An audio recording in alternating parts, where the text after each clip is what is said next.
વધુ સમાચારમાં વાત કરવામાં આવે તો ગુજરાત પ્રદેશ કોંગ્રેસ પ્રમુખ શક્તિસિંહ ગોહિલ ગઈકાલે જૂનાગઢના પ્રવાસે હતા, જ્યાં તેઓએ પ્રથમ જાહેર સભા સંબોધ્યા બાદ શહેરના પાયાના પ્રશ્નો અંગે પદયાત્રા સ્વરૂપે કલેક્ટર કચેરી ખાતે પહોંચીને આવેદનપત્ર પાઠવ્યું હતું. તો પ્રદેશ કોંગ્રેસ પ્રમુખ બન્યા બાદ પ્રથમ વખત શક્તિસિંહ ગોહિલ જૂનાગઢના પ્રવાસે પહોંચ્યા હતા અને અહીં શહેરના ઝાંસીની રાણી સ્થળ ખાતે સભાને સંબોધન પણ તેઓ દ્વારા કરવામાં આવ્યું હતું.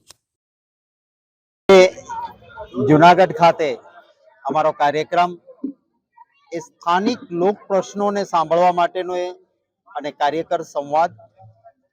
આ સંવાદ બાદ અમે જે જુનાગઢ શહેર અને જિલ્લાના પ્રશ્નો છે, અતિ વિષમ પ્રશ્નો છે, ત્યારે એક જવાબદાર રચનાત્મક વિરોધ પક્ષ તરીકે સરકાર જુનાગઢની જનતાના પ્રશ્નો માટે નક્કર પગલાઓ લે એના માટે એક પદયાત્રા કરીને કલેક્ટર ઓફિસ સુધી જઈશું.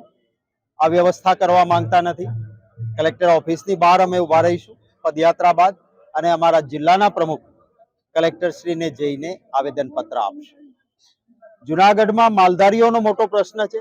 ભૂતકાળમાં કોંગ્રેસની સરકારમાં ઘાસ માટે એમને પાસ આપવામાં આવતા હતા. આ પાસ બંધ કરવામાં આવ્યા છે. જુનાગઢ શહેરમાં ભારતીય જનતા પાર્ટી સાથે મેળાપણું કરનારા લોકોએ આડેધડ દબાણો કરેલા છે અને પરિણામે પાણીના વહેણ પણ રોકાયા છે. થોડોક વરસાદ પડે અને પાણી જુનાગઢમાં નાના વેપારીઓ, ઘરમાં રહેતા લોકોને તકલીફ પડે છે. ખરા અર્થમાં જે ગ્રાન્ટ અમારા ધારાસભ્ય ભીખાભાઈએ પૂછેલા પ્રશ્ન પ્રમાણે 7,700 કરોડ અહીંયા આપવામાં આવી, પરંતુ ભય મુક્ત ભ્રષ્ટાચારમાં એ પૈસા ખવાઈ જાય છે અને રસ્તા, નળ, ગટર અતિશય ખરાબ પરિસ્થિતિ. ખેડૂતોને અતિવૃષ્ટિમાં પારાવાર મુશ્કેલી થઈ છે. માલધારીઓના માલઢોર તણાઈ ગયા છે. યોગ્ય વળતર હજી સુધી મળ્યું નથી. મોંઘવારી છે.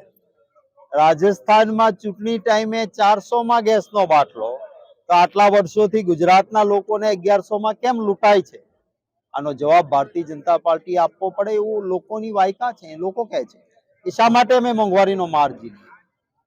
શિક્ષણ મોંઘું, સામાન્ય માણસને સાંથણીની જમીન નહીં, માલધારીઓની સમસ્યાઓ, જે આમ જનતાના પ્રશ્નો છે અમારા આવેદનપત્રમાં સાંકળેલા છે અને એ આવેદનપત્ર આજે આપીશું.